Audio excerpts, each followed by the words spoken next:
हे students, आज के हमारे इस लेक्चर में हम एक्सरसाइज 2.1 का क्वेश्चन नंबर 1 सॉल्व करेंगे। तो चलिए फिर देखते हैं इसमें क्या कहा गया है। The graph of y is equal to px are given for some polynomials px. Find the number of zeros of px in each case. Students, यहां पर हमें इस क्वेश्चन में कुछ पॉलिनोमियल्स के ग्राफ्स गिवन हैं। अब इन ग्राफ को देखकर ये बताना है कि ये ग्राफ्स जिन भी पॉलिनोमियल्स के हैं उन पॉलिनोमियल्स के कितने नंबर ऑफ जीरोस पॉसिबल हो सकते हैं। ये तो बड़ा ही इंटरेस्टिंग क्वेश्चन है दोस्तों। अब तक तो हमें पॉलिनोमियल दिया जाता था तो उस पॉलिनोमियल की डिग्री को देखकर हमें बता देते थे कि जितनी पॉलिनोमियल की डिग्री होगी उतने ही उसके नंबर ऑफ जीरोस पॉसिबल होते हैं। बट स्टूडेंट्स, यहां पर हमें पॉलिनोमियल नहीं दिया हुआ बट पॉलिनोमियल के ग्राफ दिए हुए हैं, यानी कि अब ग्राफ को देखकर बताना होगा कि नंबर ऑफ जीरोस कितने होंगे। तो शुरू करते हैं। सबसे पहले यहां पर पहले ग्राफ को देखते हैं। दोस्तों, number of zeros find out करने से पहले ये देखते हैं कि ये जो ग्राफ से बनाए कैसे जाते हैं। तो देखिए, हमारे इस क्वेश्चन में सबसे पहले हमारे हर एक कर्व की एक जनरल इक्वेशन दी हुई है जो कि है y is equal to px। इसमें p का मतलब होता है पॉलिनोमियल और ब्रैकेट में x का मतलब होता है कि पॉलिनोमियल में जो वेरिएबल है वो x है। दोस्तों नाउ स्टूडेंट्स, अब जब भी हमें कोई ग्राफ बनाना होता है तो उसमें मुझे x एक्सिस और y एक्सिस के पॉइंट्स चाहिए होते हैं और ये सभी पॉइंट्स हम पॉलिनोमियल की हेल्प से ही फाइंड आउट करते हैं। बिकॉज ये जो पॉलिनोमियल है ये हमारी एक मशीन की तरह काम करता है। कैसे, देखिए मैं आपको बताता हूं। स्टूडेंट्स, सबसे पहले हमारे इस पॉलिनोमियल में हम x की वैल्यूज को इनपुट करते हैं। x की फॉर्म में हम वैल्यूज को इनपुट करते हैं। क्यों? बिकॉज x एक वेरिएबल है, इसकी वैल्यू कुछ भी हो सकती है। तो हम कुछ भी 1 2 3 कुछ भी वैल्यूज पुट करते हैं x की फॉर्म में। अब ये वैल्यू हमारे मशीन के पास जाती है। मशीन क्या है? हमारा पॉलिनोमियल। इस पॉलिनोमियल में हमारी x की वैल्यूज एंटर होती हैं, फिर कैलकुलेशंस करते हैं हम और हमारे पास जो फाइनल आंसर आता है वो y के इक्वल होता है, यानी कि हमारी आउटपुट। तो ऐसे करके हम x की वैल्यूज देते रहते हैं अपने पॉलिनोमियल को और हमें y की वैल्यूज मिलती रहती हैं और फिर हम हमारा ग्राफ ड्रॉ कर लेते हैं।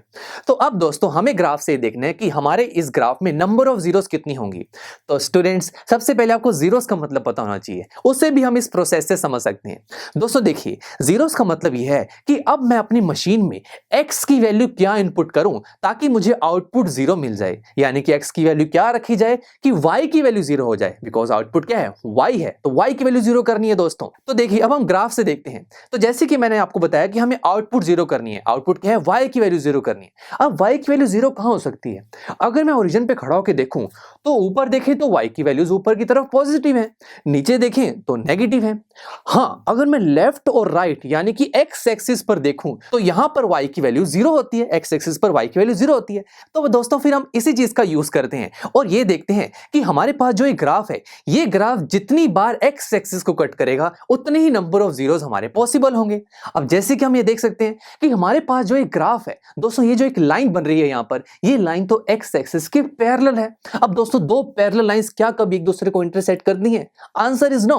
तो यानी कि ये लाइन कभी भी x एक्सिस को इंटरसेक्ट करेगी नहीं। तो यानी कि हमारे पास एक भी ऐसा पॉइंट नहीं आएगा जिस पॉइंट पर ये लाइन x एक्सिस को कट करे। तो इसका मतलब ये हुआ कि यहां पर जो एक ग्राफ जिस भी पॉलिनोमियल का है उसके जीरो नंबर ऑफ जीरोस हैं, यानी उसमें हमें एक भी x की वैल्यू ऐसी नहीं मिल सकती जिसको मैं उस पॉलिनोमियल में डालूं तो मुझे आंसर जीरो मिल जाए।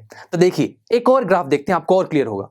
यहां पर इस कर्व को देखिए। अगेन मैं x की वैल्यू पर फोकस करना चाहता हूं दोस्तों। तो देखिए, यहां पर ये जो कर्व है ये x एक्सिस को कितने पॉइंट्स पर कट कर रहा है? सिर्फ एक ही पॉइंट पर कट कर रहा है, एक यूनिक पॉइंट। यानी कि ये कर्व जिस भी पॉलिनोमियल का है उसमें नंबर ऑफ जीरोस कितनी होंगी? 1। यानी कि x की एक ही ऐसी वैल्यू पॉसिबल होगी जिस वैल्यू को हम उस पॉलिनोमियल में अगर पुट कर दें तो आंसर जीरो आ जाएगा। एक और देखते हैं। अगर मैं इस कर्व को देखूं दोस्तों, आप खुद देखिए, ये कर्व x एक्सिस को कितने पॉइंट्स पर कट कर रहा है? 1 2 एंड 3। यानी कि यहां पर मुझे x की ऐसी 3 वैल्यूज मिल जाएंगी जिन वैल्यूज को मैं इस कर्व के पॉलिनोमियल में पुट कर दूं तो मुझे आंसर जीरो मिल जाएगा। तो नंबर ऑफ जीरोस इज 3। एक और देखते हैं दोस्तों। ये कर्व दोस्तों, ये कर्व कुछ कटोरी जैसा, इस कर्व को हमने एक नाम भी दिया था। यस, आपको याद है, वो है पैराबोला। दोस्तों अब देखते हैं क्या ये जो पैराबोला है, ये पैराबोला जिस भी इक्वेशन का होगा उस इक्वेशन में नंबर ऑफ जीरोस कितनी होंगी। चेक करते हैं दोस्तों। इस पैराबोला में दोस्तों हम देखें, ये पैराबोला x एक्सिस को 2 पॉइंट्स पर कट कर रहा है। तो मतलब यहां पर हमें नंबर ऑफ जीरोस कितनी मिलेंगी? 2। यानी कि x की दो वैल्यूज ऐसे हमें मिल जाएंगी जिन वैल्यूज को हम अपने पॉलिनोमियल में अगर पुट करें तो आंसर जीरो मिलेगा। एक और देखते हैं दोस्तों, ये तो बहुत ही इंटरेस्टिंग है। यहां तो बहुत सारे जीरोस देखने को मिल रहे हैं। चेक करते हैं, ये कर्व x एक्सिस को कितने पॉइंट्स पर कट करेगा? 1। 2, 3 एंड 4। दोस्तों यहां पर ये जो कर्व है एक्स एक्सिस को 4 पॉइंट्स पर कट कर रहा है। इसका मतलब यह है कि ये कर्व जिस भी पॉलिनोमियल का होगा उस पॉलिनोमियल में एक्स की 4 वैल्यूज पॉसिबल होंगी। 4 ऐसी वैल्यूज हमें मिल जाएंगी जिन वैल्यूज को अगर मैं उस पॉलिनोमियल में पुट कर दूं तो आंसर 0 आ जाएगा। लास्ट देखते हैं दोस्तों, लास्ट देखें तो यहां पर ये कर्व एक्स एक्सिस को कितने पॉइंट्स पर कट कर रहा है। सबसे पहला पॉइंट देखें, एक पॉइंट हमें मिला।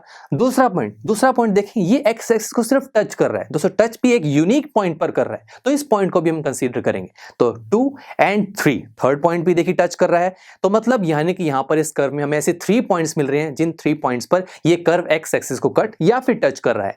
तो यानी कि यहां पर ये कर्व जिस भी पॉलिनोमियल का होगा उस पॉलिनोमियल में हमें नंबर ऑफ जीरोस कितनी मिलेंगी, 3। तो देखा कितना इंटरेस्टिंग क्वेश्चन था। यहां पर पॉलिनोमियल नहीं दिया हुआ था, पॉलिनोमियल के सिर्फ ग्राफ को देखकर हमने बता दिया कि उस पॉलिनोमियल के नंबर ऑफ जीरोस कितने होंगे। चलिए दोस्तों, अब हम नेक्स्ट लेक्चर में पॉलिनोमियल चैप्टर का एक न्यू कॉन्सेप्ट स्टडी करेंगे। So students, see you in the next lecture. I am sure students, आपको ये लेक्चर काफी पसंद आया होगा और ऐसे ही मजेदार तरीके से अपने हर एक कॉन्सेप्ट क्लियर करने के लिए डाउनलोड कीजिए PU Stack ऐप को, जहां पर आपके पास और भी बहुत सारे ऑप्शंस होंगे जैसे कि back exercise solutions, tip videos, sample papers and much more. So what are you waiting for? Download the app now.